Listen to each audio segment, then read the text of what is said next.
안녕하세요. BTX입니다. 오늘은 사도행전 21장을 살펴보겠습니다. 바울과 누가를 비롯하여 다른 7명의 일행은 밀레도에서 에베소의 장로들과 작별하고 곧장 남쪽 고스로 항해하였습니다. 여기는 밀레도에서 약 68km 떨어진 곳으로 히포크라테스의 고향이었습니다. 로도에는 고대 7대 불가사의 중 하나인 거대 아폴로 신상이 있었다고 합니다. 바다라에서는 지중해를 건너기 위해 작은 배에서 보다 큰 배로 바꿔 탄 것으로 보입니다. 680km의 거리를 항해하여 두로에 도착한 바울 일행은 거기에서 제자들을 찾아 만나고 7일을 머물렀습니다. 두로와 돌레마이의 교회들은 성령의 지시를 받아서 바울에게 예루살렘에 올라가지 말라면서 바울을 간곡히 만류하였습니다. 이들은 바울 앞에 놓여있는 고난을 의식하여 이런 간청을 한 것으로 보입니다. 바울은 두로 교인들과 바닷가에서 무릎을 꿇고 기도를 하고 작별하였습니다. 바울 일행은 남쪽으로 42km 떨어진 돌레마이를 거쳐 가이사랴의 빌립 집에서 여러 날을 묵었습니다. 빌립은 8장 이후 약 24년 만에 다시 등장하고 있습니다. 그는 7 집사들 중 한 명이며 예언하는 처녀 딸 넷이 있었습니다.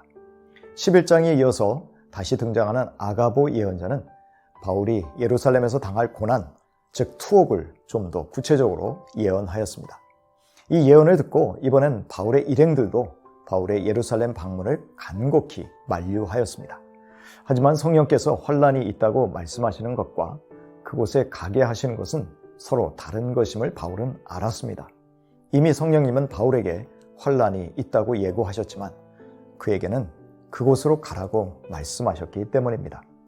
성령님이 가라고 하신 곳에 환난이 있다고 미리 말씀하신 것은 피하라는 뜻이 아니요 그곳에서의 사역을 미리 마음으로 준비케 하신다는 뜻으로 바울은 받아들인 것입니다.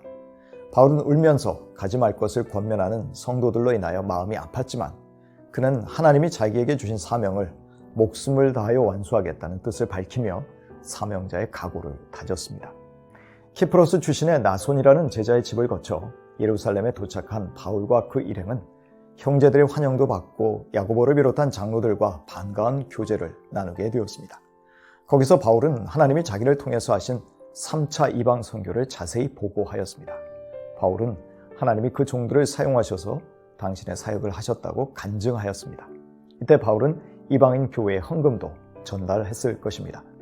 야고보와 예루살렘 교회 지도자들은 수만 명의 유대인 신자들이 율법의 열성적인 사람들이라며 운을 뗍니다. 문제는 이들이 바울이 유대인들에게도 할례를 주지 말고 유대 사람의 풍속도 지키지 말라면서 모세를 배척한다는 오해를 한다는 것입니다. 그러니 그 오해를 풀어주기 위해서 나실인 서원을 한 4사람을 성전으로 데리고 가서 정결 예식을 행하고 그들의 머리를 깎게 하고 그 비용을 대라고 제안하였습니다. 의식적으로 부정하게 된 나실인의 정결 예식을 위해서 7일째에는 머리를 깎고 8일에는 제물을 봉헌하는 절차에 참여하라는 제안이었습니다. 바울은 이 제안을 기꺼이 받아들이고 그 다음 날 4사람을 데리고 가서 정결 예식을 행한 뒤에 성전으로 들어갔습니다. 바울은 자신이 서원 완료 의식에 참여할 자격을 갖추므로 스스로 유대 율법에 충실함을 입증하였습니다. 바울은 유대인들처럼 행동하므로 본인의 전도 원칙을 지키고 있었고 유대 전통을 지키는 성도들을 위해서 유대 지도자들의 제안을 따른 것입니다. 바울은 복음과 교회를 위해서 화평하고 유연한 태도를 취한 것이지요. 그런데 그 결례의 기간인 7일이 거의 끝나갈 무렵에 아시아에서 6월절을 지키러 온 유대인들이 바울이 유대 백성과 율법과 성전을 회방하여 가르치는 자라고 선동하였습니다. 하지만 바울은 율법이나 성전을 회방한 적이 없었습니다.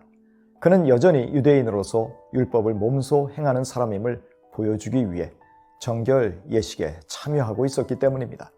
또한 이들은 바울이 성전을 더럽혔다며 무리들을 충동질하고 있었는데 이들은 바울이 에베소 사람 이방인 드로비머가 들어갈 수 없는 성전 경내로 들어갔다고 추측하였기 때문이었습니다. 이들은 사실을 알아보지도 않고 사람들의 말만을 듣고 흥분하여 어떤 한 사람에게 혐의를 뒤집어 씌우고 있었던 셈이지요. 유대인들이 성전 밖으로 바울을 끌어내어 죽이려 할 때에 로마의 천부장이 급하게 군사들과 백부장들을 거느리고 달려가서 바울의 목숨을 건질 수 있었습니다. 하나님이 위급한 상황에 개입하신 것이지요. 천부장은 바울을 체포하고 결박한 후에 바울을 병영 안으로 끌어가도록 지시하였습니다. 천부장은 그가 폭동을 일으킨 자객들의 두목 이집트 사람으로 오해하였었습니다. 그러나 바울이 유대 사람이지만 유명한 도시 다소 출신임을 확인하고 천부장은 바울에게 무리들을 향해서 연설할 수 있도록 허락하였습니다. 바울의 예루살렘 방문을 만류했던 사람들처럼 하나님의 뜻은 늘 평탄해야 한다고 생각하지 않습니까? 게다가 사람들이 공통적으로 만류한다면 하나님의 뜻임을 알면서도 실행하기는 쉽지 않을 것입니다. 우리는 바울이나 예수님의 제자들이 결단한 것처럼 하나님의 뜻이 분명하다면 닥칠 위험한 상황이나 예측되는 불리한 결과들과 상관없이 순종해야 할 것입니다. 갈라디아 1장 10절입니다. 내가 지금 사람들의 마음을 기쁘게 하려 하고 있습니까? 아니면 하나님의 마음을 기쁘게 해드리려고 하고 있습니까? 아니면 사람의 환심을 사려고 하고 있습니까? 내가 아직도 사람의 환심을 사려고 하고 있다면 나는 그리스도의 종이 아닙니다. 사도행전 4장 19절입니다. 그때 베드로와 요한은 대답하였다. 하나님의 말씀을 듣는 것보다 당신들의 말을 듣는 것이 하나님 보시기에 옳은 일인가를 판단해 보십시오. 우리는 보고 들은 것을 말하지 않을 수 없습니다.